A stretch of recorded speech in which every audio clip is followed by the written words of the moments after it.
Thanks, Bob. I'll pass you on to Duane to share your experience of that. Hello everyone, my name's Duane, I'm a recovered drug addict. And I was just driving up here and overcome with emotion, gratitude for being able to come here and sit with you guys, my people, and just did a little moment of silence for the addicts and the families that still suffer. And I thought my family are not suffering today at my hands, as the consequences of what I do on my sprees and how I treat and abuse them. So I'm really very grateful for that. And I chose that reading because it really outlines me. It's a lot in there that it just spells out exactly what I was like. Right from the get-go with my using. I'm not going to start off at my childhood. I picked up crack cocaine at 15 years old, and I would do tragic and absurd things from that moment in regards to that drug and alcohol. At 16 I'm trying to sell my mum's 2-year-old car for 60 quid's worth of crack, and that's when 10 years later on, when I started trying to seek recovery because I knew that something wasn't right with me. I thought I'd only just started losing control. When I now look back, when I turn around and look at my experience, I had very little control from day one. And fast forward to the age of 23, and my first daughter was born. I made a firm resolution that day that I wasn't going to do what I was doing anymore. And that firm resolution lasted some total of about 6 hours before I'm drinking and using again. The twist happened. I believed the lie that this time it was going to be different, and I went on a spree. And I come out of that spree 2 days later, partner in hospital, and got a little baby, and again something had to change. And there isn't really didn't really go anywhere in my using. I didn't really do anything in my using. I grew up on a council estate. I drank in the same pubs and used in the same crack houses, within a mile of where I grew up. Didn't go anywhere, I didn't do anything. But pretty much every weekend from the age of 23, there was always that firm resolution. I'm never ever doing that again. And Monday I was alright, Tuesday I was alright. There was no opportunity for me to relapse because I had no funds, and I felt a bit ropey. And then as the days went on, it got closer to Friday, and Thursday I was feeling alright. My ego had been rebuilt, starting to forget the consequences, and bang, my mind turns in on itself, and I go and attempt, the same old, the same thing. And this when it talks about in this reading, it's here is the fellow who's been puzzling you. And I know I definitely, through speaking with my family, I definitely puzzled them. I puzzled myself, especially in his lack of control. And I've had conversations in recovery with my father, and he said to me a little while ago, I still don't think you're an alcoholic. And so we had a look at my experience and our experience of me being with him, and he understands now. He understands.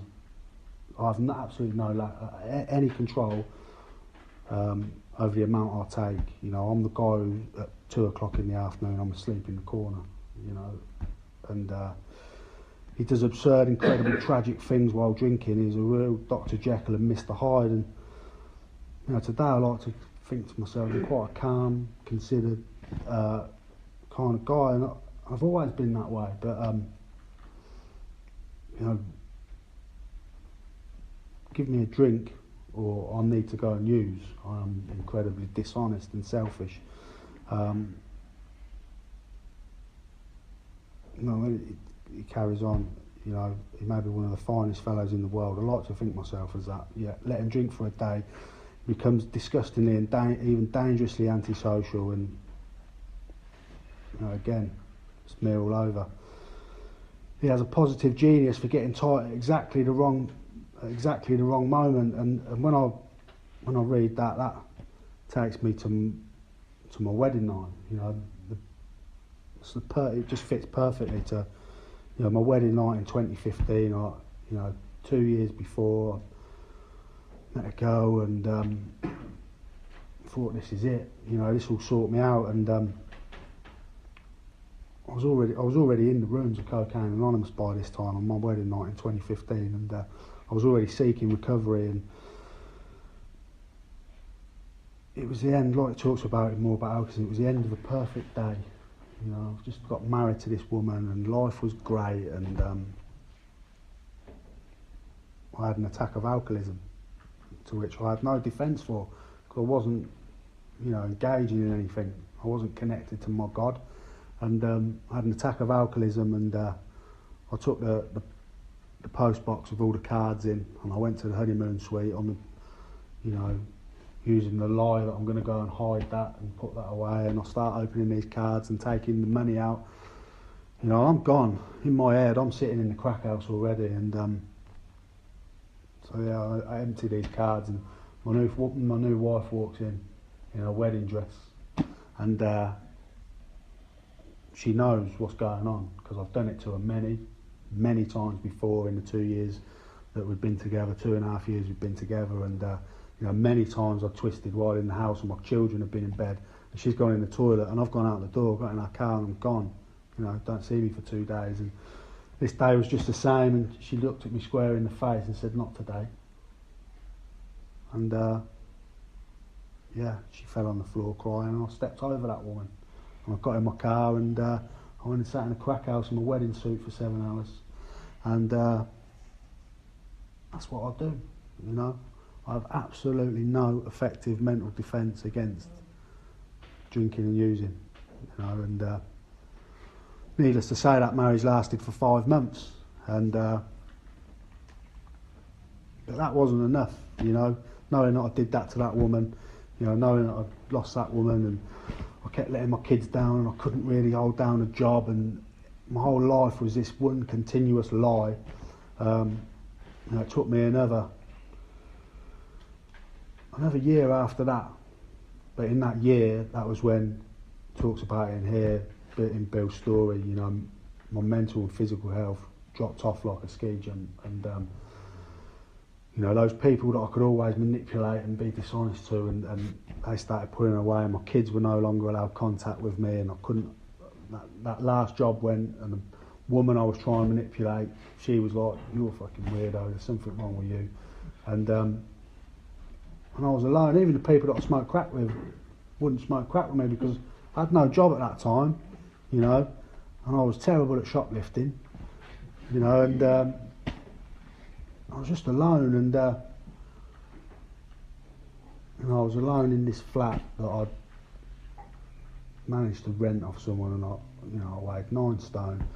I had absolutely nothing or no one in my life, and I've been hugging this fucking crack pipe for about 2 days, and I was alone, but I was thinking somebody was going to smoke the scrapings in my pipe, and you know, that delusional, I was just gone, and moment of clarity, you know, and in that moment of clarity, you know, in this moment, I had an out-of-body experience, you know, this is my experience of what happened to me, sitting alone, broken, you know, cornered by this illness, and I had an out-of-body experience where I looked at myself in that moment, and it was like, how the fucking hell did you get here? And moment of clarity, and in that moment of clarity, it was, a voice said to me, reach out, reach out, and I was involved, I've been in the rooms for 2.5 years at this point, constantly relapsing. I kept going in, picking white chips up, going away for a couple of months, spree, then go back, and I'd walk in the room and somebody would say, you all right? And I'd go, yeah, I'm fine. Because I've got some suede loafers and a Ralph Lauren and still got a car and a job, and just complete, delusional state. And and I've been involved, so I had some guys' numbers, and I reached out, and 2 men came to me that day. Within 1 hour of me sending a message, please help me, 2 men from this fellowship came, and I was up at my flat, and they took me away, and the events that happened from that day were, it was my God looking after me, and because that day my ex-partner rang. I hadn't spoken to my kids for 4 months, and she rang me that day to have a go at me. But the guy that picked me up from CA explained to her that I'm very ill, and that I'm trying to get help. And she came and see me, and 6 days later I ended up in a 12-step treatment centre, with a bag of clothes that didn't fit. But I had a book, and that book that I'd used to pass crack around my little flat on, I had this book, and I knew the solution was in there, because I'd see people that were well and re-established their lives, and so I embarked on actually doing what I was told for once, and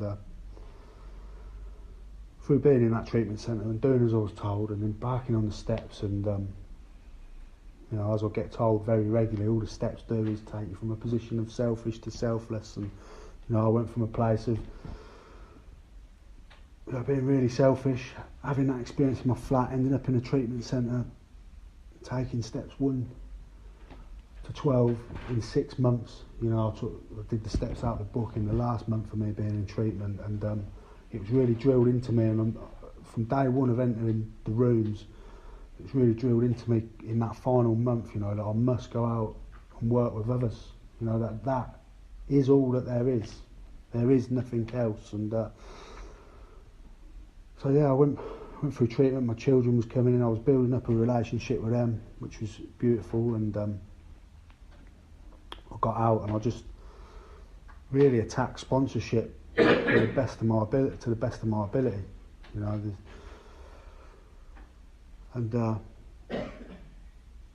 it stood me in good stead. The book says, our very lives of ex-problem drinkers depend on our constant thought of others, and that's that word constant. I don't get to do this a little bit of the time. I have to be continually willing to give my time, every day, and that's quite comical in my household at times, because my partner, she's in recovery, and she sponsors, and it's like I'll sit down after being on a call, and then her phone will go, and we pause the film, and she stands up and goes and takes a call, and then she sits down, we start the film, 5 minutes later my phone goes, and it's like, that's what we do, and there's times we don't get to spend much time with each other, but through doing this stuff, it's continually thinking of others, and I get to have some wonderful experiences. A guy that I grabbed hold of in a meeting, sitting in a meeting, like sometimes we do when we're new around, it got to the fag break, and he shot off out the door, and I thought, I'm having you. You know what I mean? So I went down after him. I thought I was going to catch him running up the road, and he weren't. He was having a fag, and he couldn't look me in the eye. He was like, I said, has anybody kind of explained about what we do here? And he said, no. And we had a little chat, and I bought him a book. I said, have a little read, and let's catch up. And that guy now, he rang me the other night, and he said, I just took somebody through the 12 steps, and that, me doing that, and he's gone out with the next guy now, and that guy is now ready to go and out with the next guy, and it's just a wonderful way of life, you know, from that dark, lonely, miserable place where, you know, for 19 years of my using, I thought I was the absolute bollocks. You know, I thought I was it. You know, I thought I had everything going for me. You know, I couldn't do anything wrong. The last year it got really dark, you know, and the illness cornered me. And today it's not like that. You know, I've left my 2 kids at home tonight. You know, I've got them this weekend, and I come down from getting ready, and my littlest daughter went, "Where are you going, Dad?" I said, "I'm going to sharing a meeting in Birmingham." She went, "You never told me." I said, "Oh, do I have to?" I didn't realise I had to, but you know, even they understand. You know, they're members of a 12-step fellowship. They're 10 and 12 years old. They've got little gods in their life. You know, they take the steps. I've been and sat in their little meeting and watched my 2 daughters chair a meeting. You know, and say Tradition 7 states that we're fully self-supporting, and you know, through my absolute